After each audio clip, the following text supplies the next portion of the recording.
오늘도 주님의 전에 예배드리러 나오신 성도님들을 주님의 이름으로 사랑하고 축복합니다. 우리 지난주 담임 목사님 말씀 기억하시면서 우리 옆에 계신 성도님들께 이렇게 인사했으면 좋겠습니다. 그리스도인은 십자가가 전부입니다. 한 번 더 인사하실 때 그리스도의 십자가만 자랑합시다. 아멘. 우리 사랑하는 모든 성도님들께서 예수 그리스도의 십자가를 가장 귀한 것으로 여기고 한 번뿐인 인생 오직 십자가만 자랑하시다가 주님 앞에 서실 수 있기를 주님의 이름으로 축복합니다. 어느 한 부부가 주말을 맞아서 대형마트에 같이 장을 보러 나갔습니다. 마트에 도착해서 장을 보면서 이리저리 둘러보던 가운데 한창 낚싯대에 한눈이 팔려있던 남편이 정신을 차려보니까 옆에 아내가 사라진 것을 알아차립니다. 주변을 아무리 둘러보고 돌아보려도 아내가 도통 보이지를 않습니다. 일단 아내를 찾기는 찾아야 되겠는데 하필 주말이다 보니 사람은 인산일해를 이루는 데다가 또 주변은 너무 시끄럽다 보니까 전화를 걸어도 아내가 도무지 받지를 않는 것입니다. 답답한 상황에 이제 슬슬 짜증이 올라오기 시작한 남편은 잠시 고민하다가 대뜸 지나가던 예쁜 아가씨에게 다가갔습니다. 그리고는 아주 밝고 상냥한 얼굴로 이렇게 말했다고 합니다. 저 실례합니다, 아가씨. 제가 지금 아내를 찾고 있는데 저랑 잠시만 대화를 좀 나누어 주시겠습니까? 황당해하는 아가씨의 얼굴 뒤로 1분이 채 지나지도 않아서 남편은 자신을 향해 죽일 듯이 달려오는 아내를 발견할 수 있었다고 합니다. 여러분 부부라는 관계가 참 그런 것 같습니다. 안 보는 것 같아도 실은 온 신경이 서로를 향해 있고 관심이 없는 것 같아도 서로의 사소한 행동 하나까지도 알고 있는 게 부부라는 관계입니다. 평소에는 나한테 무관심한 것 같아도 한편으로 돌아보면 누구보다 나를 먼저 생각하고 챙겨주는 사람이고 다르다는 이유로 다투고 싸우기도 하지만 그래도 맛있는 거, 좋은 거 보면 제일 먼저 생각나는 사람. 그런 점에서 한 사람에게 평생을 함께하는 배우자가 있다는 것은 인생의 가장 큰 축복이라고 해도 과언은 아닐 것입니다. 한편 창세기에서 아담과 하와가 마귀에게 유혹을 받는 것을 시작으로 사람들은 모두가 이 땅에서 끊임없이 유혹을 받는 존재로 살아갑니다. 그리고 이 유혹은 예수를 믿는 우리 성도들에게도 똑같이 적용됩니다. 분명 예수님을 믿고 거듭난 존재임에도 불구하고 성도는 여전히 유혹이라는 마귀의 공격에서 벗어날 수 없습니다. 그런 점에서 성도는 또 참 아이러니한 존재이기도 합니다. 그런데 중요한 건 우리가 다 유혹을 받는 존재들인데 그럼 어떻게 이 유혹 앞에서 우리를 지킬 수 있느냐 하는 것입니다. 특별히 잠언에서는 이 유혹이라는 것을 음녀라는 대상으로 구분해서 규정합니다. 단어적으로만 보면 음녀는 성적인 유혹을 하는 존재라고 이해하기 쉽지만 사실 영적으로는 하나님과 멀어지게 만드는 모든 죄를 통칭하는 확장된 개념의 단어로도 이해할 수 있습니다. 앞에서도 말씀드렸지만 우리는 다 유혹을 받는 존재입니다. 주목할 건 그 유혹 앞에 꼭 무너지는 사람만 있는 건 아니라는 것입니다. 유혹 앞에 무너지는 사람이 있지만 유혹에도 넘어가지 않는 사람, 유혹으로부터 자신을 지키는 사람도 있다는 것입니다. 그럼 어떤 사람이 유혹에 넘어가지 않는 사람이냐?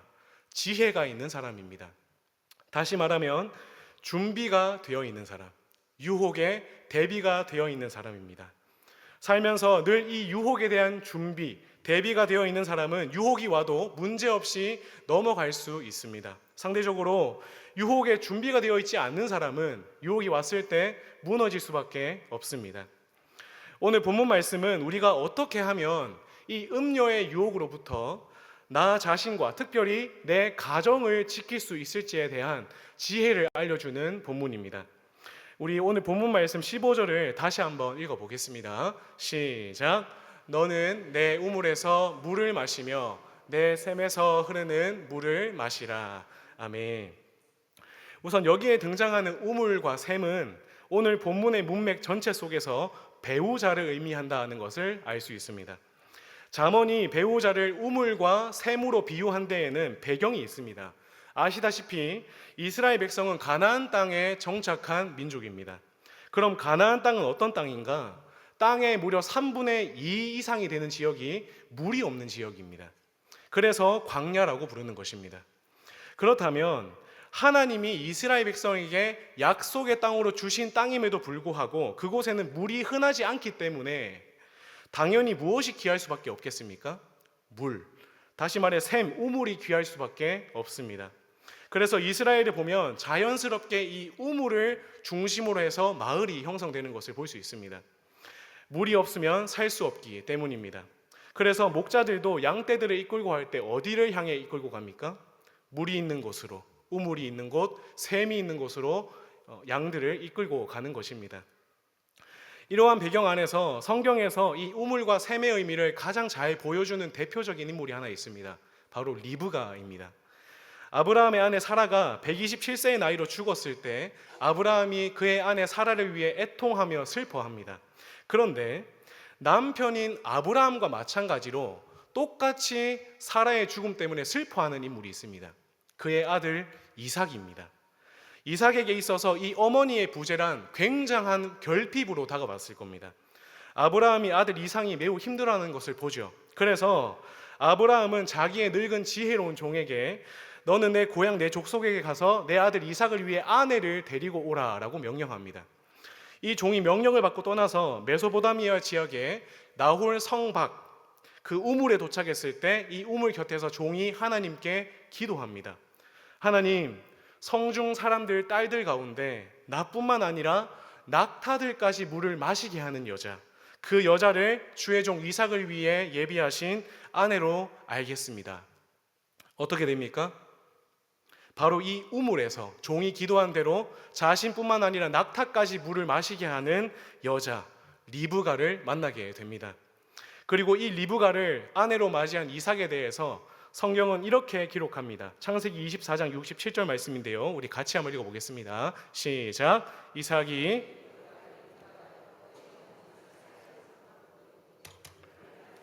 아내로 삼고 사랑하였으니 이삭이 그의 어머니를 장례한 후에 위로를 얻었더라. 아멘.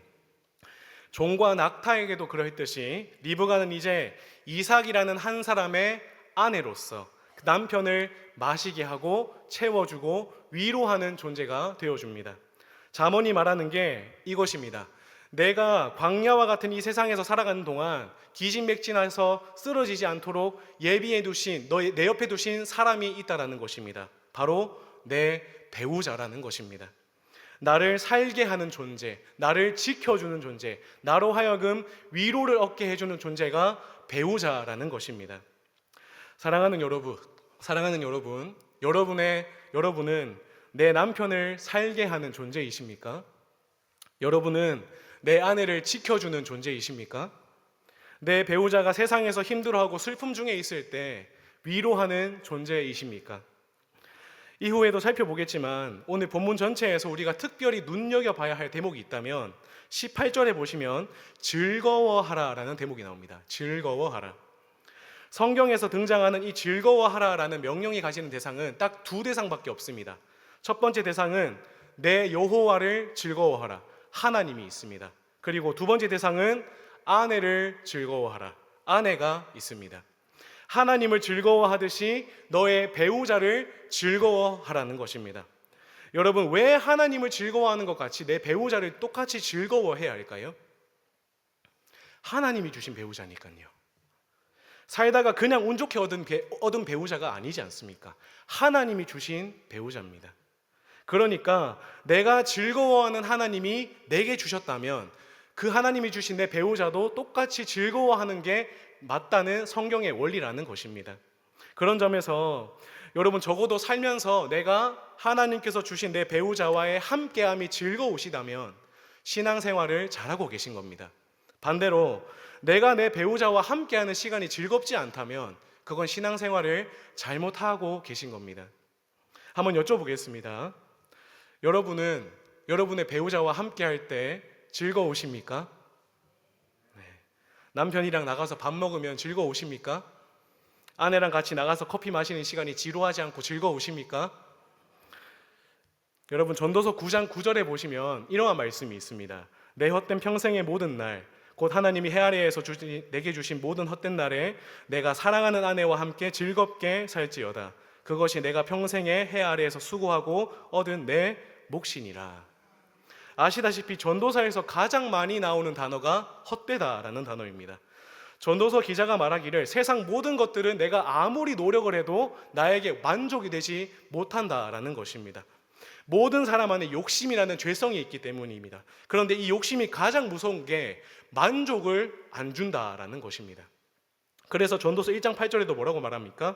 눈은 보아도 족함이 없고 귀는 들어도 가득 차지 않는다라고 말씀합니다. 우리 사람이 그렇다라는 것입니다. 아무리 내가 많은 것을 얻어도 헛하고 아무리 많은 것으로 채워도 차지를 않는 게 우리 사람의 죄의 본성이다라는 것입니다. 그런데 놀랍게도 이러한 사람의 마음을 유일하게 채워주는 존재가 있다라는 것입니다. 하나님과 하나님이 주신 내 배우자가 그렇다는 것입니다. 여러분, 오늘 잠언이 하나님께서 내게 주신 배우자를 우물과 샘으로 비유하고 있는 건 굉장한 의미가 있습니다. 여러분, 배우자와의 관계에서 즐거움이 있는 사람은요, 돈이 좀 없어도 행복합니다. 성공 좀 못해도 나를 최고의 남편으로, 나를 최고의 아내로 여기는 배우자가 있으면 성공해서 잘났다고 교만한 사람이랑 사는 것보다 훨씬 행복합니다. 인생에 진짜 큰 고난이 찾아왔을 때도 나를 진짜 즐거워하는 배우자가 있으면 삶을 절대 포기하지 않습니다. 왜냐? 그 사람이 나의 위로가 되어주니까, 나의 버팀목이 되어주니까. 그래서 잠언이 배우자를 우물이라고 샘이라고 말씀하고 있는 것입니다. 사랑하는 여러분, 우리가 하나님을 믿는 성도지 않습니까? 성도라면 다른 건 몰라도 유일하게 반드시 이 영역에서만큼은 만족해야 하는 것이 있습니다. 배우자입니다. 왜일까요? 하나님이 내게 주신 배우자니까요. 하나님이 주신 배우자한테 내가 만족을 못하면 어떻게 만족을 하라라는 것이겠습니까? 그러니까 여러분, 사시는 동안 부디 나랑 함께 살아가는 배우자한테 이 말을 최대한 많이 해주셔야 됩니다. 여보, 내가 당신 때문에 살아. 여보, 나는 다른 거 다 필요 없어. 당신만 있어도 나는 행복해. 말이 차마 안 나오셔도 하셔야 됩니다. 지난번에 내 말이 내 마음이 된다고 말씀드렸지 않습니까? 미리 연습도 할 겸 저를 따라 하겠습니다. 여보, 내가 당신 때문에 살아. 다시 하겠습니다. 여보, 내가 당신 때문에 살아. 여보, 난 당신만 있으면 행복해. 나중에 또 집에 가셔서 당신 때문에까지 했다가 얼굴 보고 내가 못 살아 하면 안 됩니다. 네. 여러분, 할 수 있는 한 최대한 배우자에게 많이 고백해 주십시오. 당신이 있어서, 당신이 내 배우자여서 내가 진짜 행복해. 우리의 말에서 생명이 근원이 나지 않습니까? 서로가, 부부가 이 고백을 할 때 부부는 또 그 고백을 통해 살아갈 힘을 얻는 것입니다. 하나님께서 나를 살게 하시려고, 나를 만족해 하시려고 지금 내 옆에 있는 이 사람, 그 배우자를 주신 겁니다. 그리고 이렇게 말씀하십니다. 너의 샘에서 물을 마셔라. 너의 우물에서 물을 마셔라. 사랑하는 여러분, 옛말에 남편을 바깥에서 일하다가 돌아오는 사람이라는 뜻의 바깥 어른이라고 불렀고요, 아내를 집안에 있는 사람, 안사람, 집사람이라고 불렀습니다. 여쭤보겠습니다. 남편 되시는 성도님들, 여러분은 일을 마치고 아내가 있는 집에 돌아오는 발걸음이 즐거우십니까? 아멘. 네, 빨리 집에 가서 힘을 얻어야지 하시죠. 네. 아내 되시는 성도님들, 남편을 기다리는 그 기다림이 즐거우십니까? 아멘. 네. 문을 잠가버리고 싶을 때도 있으시겠지만 즐거우셔야 됩니다. 참 아이러니한 게, 요즘 보면 한국 문화가 참 이상한 게 어느 순간부터 남편과 아내의 얼굴은 최대한 늦게 봐야 좋은 거다라는 이상한 문화가 생겼습니다. 하지만 여러분, 성경은 절대 그렇게 말하고 있지 않습니다. 내 집에 내가 마셔야 할 우물이 있다라고 말씀합니다. 내 갈한 심령과 지친 영혼을 채워주는 사람이, 우물이 집에 있다라고 말씀합니다. 그럼 어떻게 해야 됩니까? 세상 사람들은 다 그렇다고 해도 우리 믿는 사람들만큼은 어떻게 해야 될까요? 빨리 집에 가야죠. 집에 가는 발걸음이 즐거워야죠. 기다리는 기다림이 즐거워야 되지 않겠습니까? 제가 한 주 한 주를 살아가면서 늘 기다리는 순간이 있습니다. 금요일 저녁, 금요 기도회를 마치고 집에 들어가는 순간입니다. 제 사택이 4층 꼭대기 있거든요. 한 층 한 층 올라갈 때마다 제 기분이 같이 올라갑니다.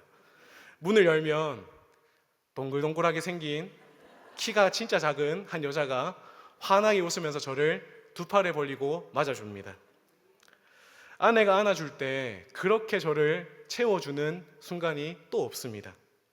지금은 또 아내가 양육반을 듣고 있어서 내일 옵니다. 얼마나 또 내일이 기다려지는지 모릅니다. 여러분 그런 생각할 수 있습니다.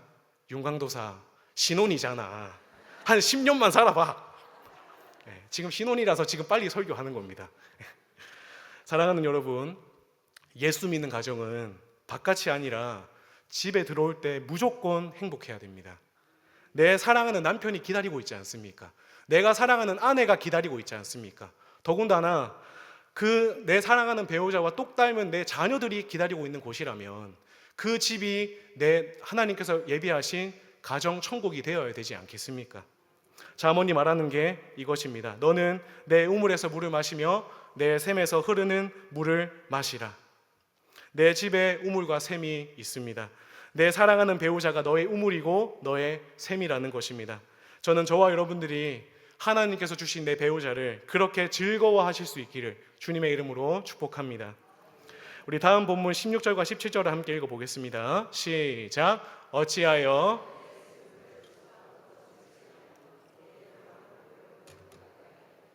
그물이 내게만 있고 타인과 더불어 그것을 나누지 말라. 아멘. 앞에 15절에서의 비유처럼 여기에 나오는 샘물, 물도 동일하게 모두 배우자를 의미한다라고 보시면 되겠습니다.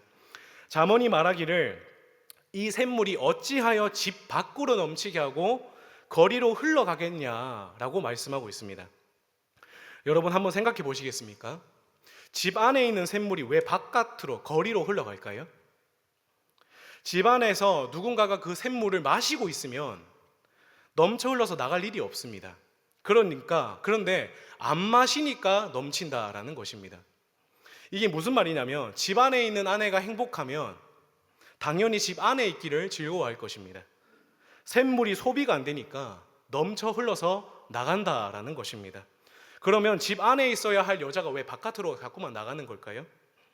여러분 오늘 제가 처음에도 말씀드렸지만 잠언 안에 등장하는 이 음녀라는 단어는요, 우리가 흔히 생각하는 돈을 받고 몸을 파는 창녀를 말하지 않습니다. 잠언 7장을 보시면 이 음녀에 대한 정확한 이야기가 나오는데 여기서의 음녀는 남편이 있는 여자를 말합니다. 남편이 있는데 집 바깥으로 나가서 다른 남자를 유혹한다라는 것입니다. 그러면 왜 남편이 있는데 굳이 나가서 다른 남자를 유혹하느냐? 본 남편에게 사랑받지 못하기 때문입니다. 남편에게 사랑받아야 할 여자가 사랑받지를 못하니까 그 사랑을 다른 사람에게 채우려고 자꾸만 바깥으로 나간다라는 거예요. 그래서 물이 바깥으로 나간다라고 말씀하는 것입니다. 여러분 여러분 바깥으로 나가는 가정은 절대 행복할 수가 없습니다. 부부 관계에서 한쪽만 행복한 관계는 없습니다. 나는 행복해도 내 배우자가 행복하지 못하면 행복하지 않은 가정인 것입니다. 그래서 이에 대해 잠언은 이어서 이렇게 교훈합니다. 우리 18절 말씀도 같이 다시 한번 읽어보겠습니다. 시작. 내 샘으로 복되게 하라. 내가 젊어서 취한 아내를 즐거워하라. 아멘. 우리가 배우자를 대할 때 필요한 가장 중요한 태도를 말씀하고 있습니다. 무엇이냐? 복되게 하라라는 것입니다. 이게 무슨 말이냐면 너의 배우자가 너한테 복이다라는 말이 아닙니다. 내 배우자를 복되게 하라는 것입니다. 여러분 샘이 나한테 복이 되는 순간은 언제일까요? 단순히 샘이 그냥 옆에 있다고 해서 복이 되는 걸까요? 아닙니다. 샘이 있으면 물을 마셔야죠. 내가 내 샘에 있으면 내 목을 직접 축여야 나한테 복이 되는 것입니다. 아무리 내게 있는 샘이 좋아도 정작 내가 그 물을 마시지 않으면 아무런 소용이 없다라는 것입니다. 그러니까 하나님께서 나에게 아무리 좋은 남편을 주셨고 아무리 좋은 아내를 주셨어도 막상 내가 그 남편과 아내를 사랑해 주지 않으면, 즐거워하지 않으면 복이 안 된다라는 것입니다. 다시 말하면 내 배우자를 날마다 사랑해 줘라.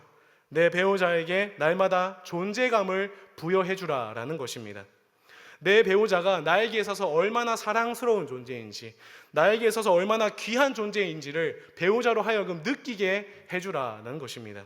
그게 내 남편과 내 아내가 복이 되게 하는 것입니다.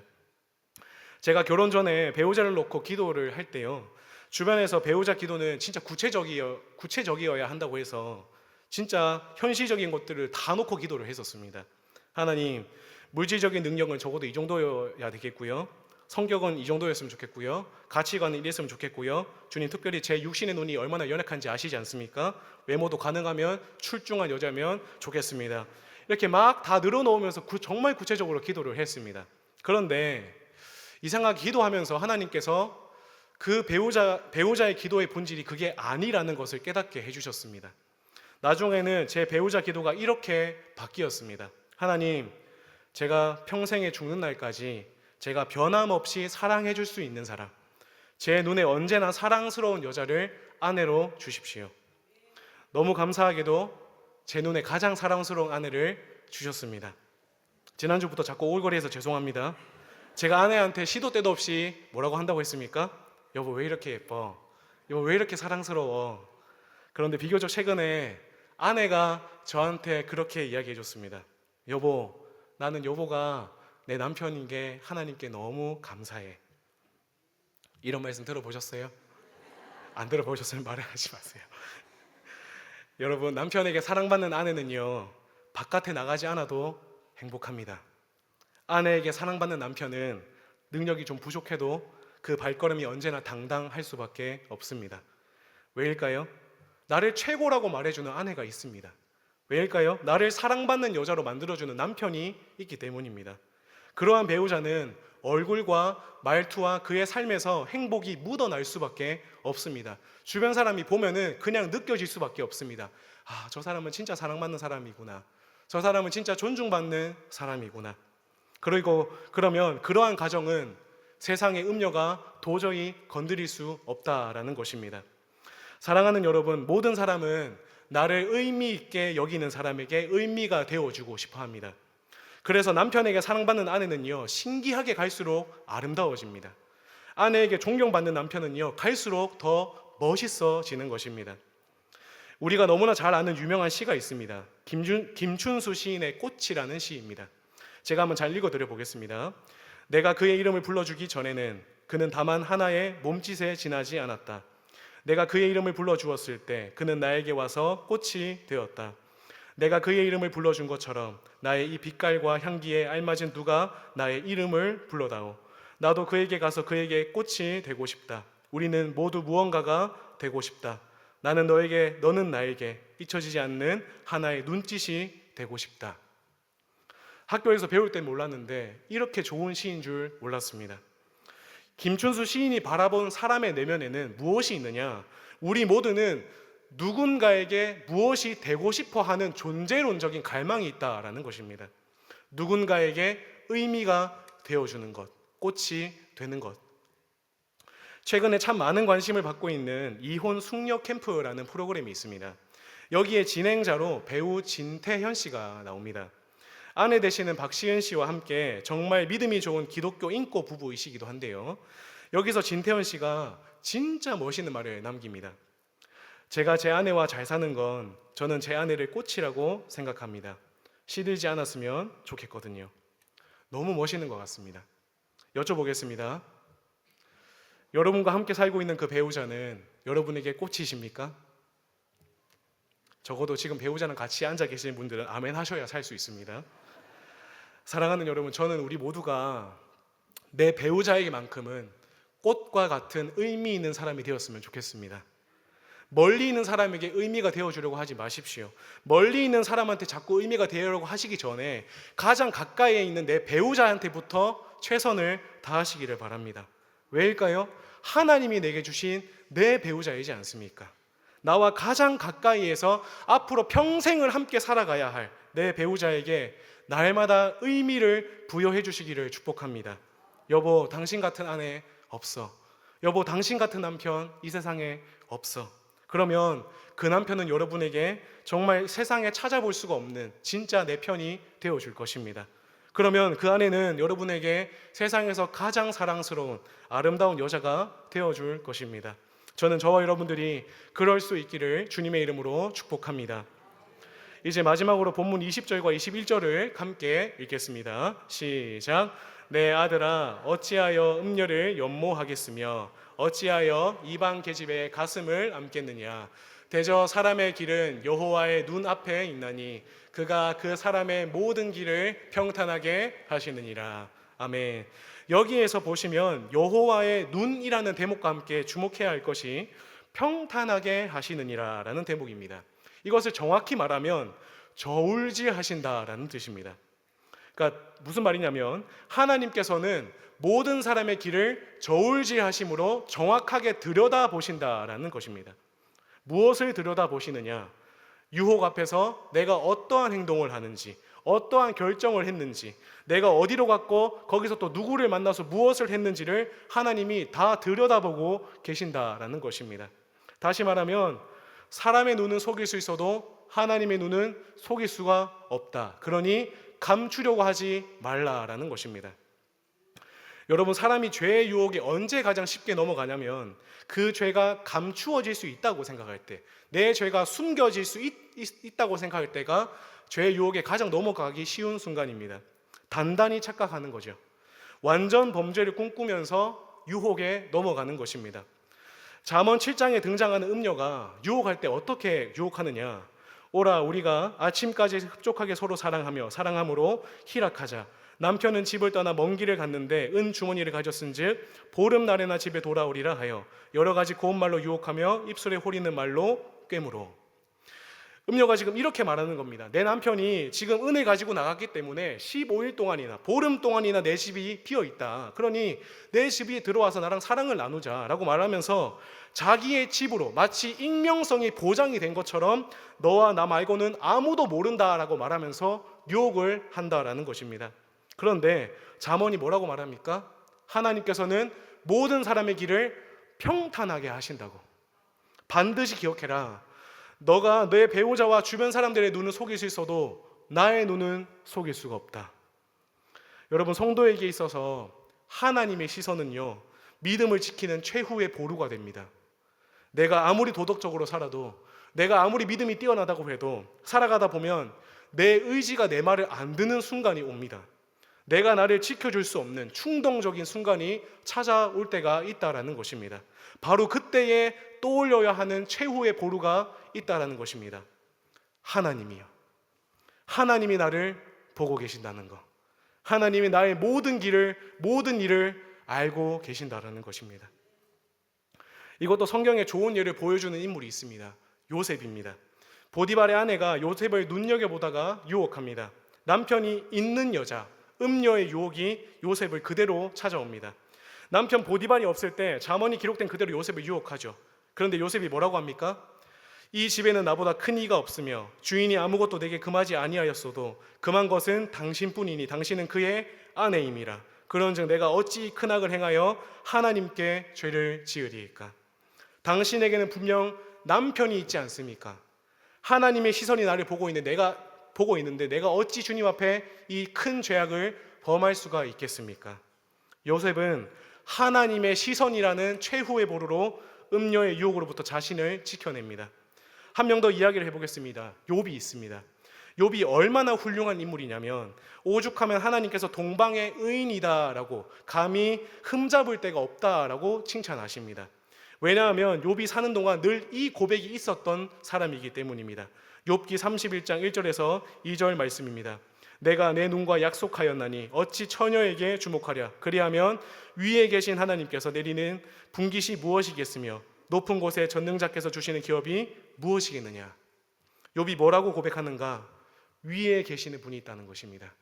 위에서 내가 어떻게 사는지를 다 보고 계시는 분, 하나님이 계신다라는 것입니다. 그래서 그 하나님으로 인해 자기 입이랑 약속했다고 합니다. 처녀를 절대 나는 주목하지 않겠다고. 여기서 말하는 처녀가 잠언의 음녀를 말합니다. 욥이 말하는 거죠. 사는 동안 내가 절대로 음녀를 쳐다보지 말아야 할 이유, 위에 계신 하나님이 나를 보고 계시기 때문에. 사랑하는 여러분, 성도가 가장 성도다워지는 지점이 어디일까요? 하나님이 나를 보고 계신다라는 사실을 인정할 때입니다. 하나님이 내 모든 발걸음을 아신다. 여러분 사시는 동안 늘 하나님을 의식하실 수 있기를 축복합니다. 하나님이 저와 여러분들의 삶을 하나하나 다 저울질하여 들여다보고 계십니다. 이것이 나와 우리 가정을 지키는 가장 든든한 방어막, 성벽이 되었으면 좋겠습니다. 저는 저와 여러분들이 하나님의 시선이라는 이 강력한 성벽으로 내 믿음과 내 가정을 지켜내실 수 있기를 주님의 이름으로 축복합니다. 말씀을 맺겠습니다. 종교개혁자 마틴 루터는 이렇게 말했습니다. 새가 내 머리 위에서 날아다니는 걸 내가 막을 수는 없지만 그 새가 내 머리 위에 둥지를 트는 건 내가 막을 수 있다. 오늘 잠언에서 말하는 원리가 똑같습니다. 나와 내 가정을 깨트리고 무너뜨리려는 음녀의 유혹은 기정사실입니다. 음녀가 유혹하려는 그 자체를 우리가 막을 수는 없습니다. 하지만 음녀의 유혹으로부터 내 가정을, 나를 지킬 수는 있다라는 것입니다. 그 지혜를 오늘 확인했습니다. 첫 번째, 하나님께서 내 집에 우물러 주신 내 배우자를 즐거워하시기를 축복합니다. 하나님을 즐거워하듯이 하나님이 주신 내 배우자를 즐거워하면 유혹을 막을 수가 있습니다. 지금 나와 함께하는 배우자가 나를 살게 하고 나를 마시게 하고 나를 지켜주는 우물이라고 믿으실 수 있기를 축복합니다. 두 번째, 내 배우자를 복되게 하시기를 축복합니다. 내 배우자가 날마다 살아갈 이유와 나로 인해 행복을 느낄 수 있도록, 존재 가치를 느낄 수 있도록 날마다 더 존중해 주시고 사랑해 주시기를 부탁드립니다. 그러면 그 배우자는 여러분들에게 이 세상에 어디에도 없는 가장 사랑스러운, 존경스러운 남편, 아내가 되어줄 것입니다. 세 번째, 나와 내 가정에 하나님의 시선이 나는 강력한 성벽을 세우시기를 축복합니다. 우리의 모든 길이 전능자 하나님의 눈앞에 있습니다. 내가 어디를 가든지, 내가 가서 누구를 만나는지, 만나서 무엇을 하는지 위에 계신 하나님이 다 저울질하여 보고 계십니다. 성도가 가장 성도다워지는 지점, 하나님이 나를 보고 계신다. 하나님이 내 삶을 저울질하신다. 저는 저와 여러분들이 이 지혜로 말미암아 나와 하나님께서 선물로 주신 내 가정을 든든히 지켜내실 수 있기를 주님의 이름으로 축복합니다.